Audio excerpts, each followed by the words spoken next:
नमस्कार. नंदकिशोर एज्युकेशनल या यूट्यूब चॅनलमध्ये मी आपलं सहर्ष स्वागत करत आहे. आज शारदीय नवरात्राचा 4था दिवस आहे. आपल्यापर्यंत हा व्हिडिओ पोहोचायला कदाचित 5वी किंवा 6वी माळी त्याच्याही आपल्याला व महाअष्टमीच्या हार्दिक शुभेच्छा. चला तर अधिक वेळ न घालवता आपण सुरुवात करूया आपल्या आवडती सिरीज अनसीन पॅसेज म्हणजे अपठित गद्यांश म्हणजेच उतार्यावरती.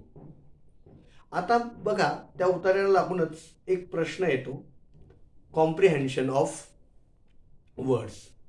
आता हा कॉम्प्रिहेन्शन ऑफ वर्ड्स म्हणजे काय, तर आपल्याला या प्रश्नामध्ये शब्द दिले जातात आणि शब्दचे अर्थ आणि त्या शब्दांचा वापर आपल्याला वाक्यामध्ये करावा लागतो. आता याच्यामध्ये एक दोन याद्या दिल्या जातात. पहिली जी यादी असते त्यामध्ये काही शब्द आपल्याला दिले जातात आणि दुसऱ्या यादीमध्ये त्या पहिल्या यादीतील शब्दांचे समान अर्थाच्या शब्दाचे वाक्य दिले जातात. म्हणजे दुसऱ्या यादीमध्ये पहिल्या यादीमध्ये जे शब्द दिले जातात त्याचे समान अर्थ असलेली वाक्य दुसऱ्या यादीमध्ये असतात. आता पहिल्या यादीमध्ये जे शब्द असतात त्याचे समान अर्थाचे शब्द म्हणजे सिनोनिम्स आपल्याला त्या वाक्यांमधून, दिलेल्या वाक्यांमधून निवडायचे असतात आणि जे शब्द आपण निवडतो त्या शब्दांचा वापर आपल्याला आपल्या वाक्यात करावा लागतो. म्हणजे निवडलेल्या शब्दांचे जे समान अर्थ आहेत, जे पहिल्या यादीमध्ये असतात, त्या शब्दांचा वापर आपल्याला आपल्या वाक्यामध्ये करावा लागतो. त्याचप्रमाणे अपठित गद्यखंडावरती सुद्धा आधारित आपल्याला अपठित गद्यखंड जो दिला जातो त्याच्यावर आधारित सुद्धा आपल्याला विरुद्ध अर्थाचे शब्द म्हणजे अपठित गद्यखंडाच्या आधारावरती आपल्याला विरुद्ध अर्थाचे शब्द अपठित गद्यखंडामधून म्हणजे अनसीन पॅसेजमधून त्यांनी विचारलेल्या शब्दांचे विरुद्ध अर्थी शब्द आपल्याला लिहावे लागतात. मग आता अधिक वेळ न घालवता सुरू करूया. बघा, कॉम्प्रिहेन्शन सराव संच 1 म्हणजेच आकलन क्षमतेवर आधारित सराव संच पहिला. हा भाग 5वा आहे. आता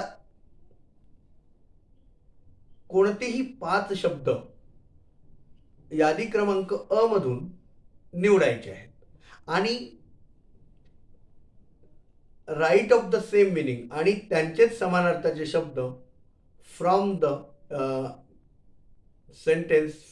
sentences given in list B म्हणजे लिस्ट ब मध्ये. म्हणजे मी काय सांगितलं आता बघा, select any 5 words list A and write words of the same meaning from the sentences given in list B. म्हणजे काय करायचं आहे, तर यादी क्रमांक अ मधून आपल्याला 5 शब्द निवडायचे आहेत आणि त्यांचे समानार्थी शब्द आपल्याला जे ब क्रमांकाची यादी दिलेली आहे त्या वाक्यांमधून आपल्याला निवडायचे आहेत.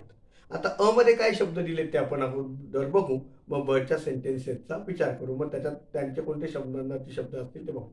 आता यादी क्रमांक अ चे शब्द बघा. पहिला शब्द आहे हेल्प, दुसरा शब्द आहे मेक, तिसरा शब्द आहे काइंडनेस, चौथा शब्द आहे एनिमीज, 5वा शब्द आहे प्रोटेक्ट आणि 6वा शब्द आहे डिकोड्स. आता या भागामध्ये ब ची मी वाक्य वाचतो. ब यादी क्रमांकामधलं पहिलं वाक्य आहे, the soldier showed little mercy to their foes. दुसरं वाक्य आहे, Hari assist a poor old man to build a cottage for himself. वाक्य क्रमांक 3 आहे, the police will guard the camp against robbers. आणि याच्यातलाच ब प्रश्न आहे.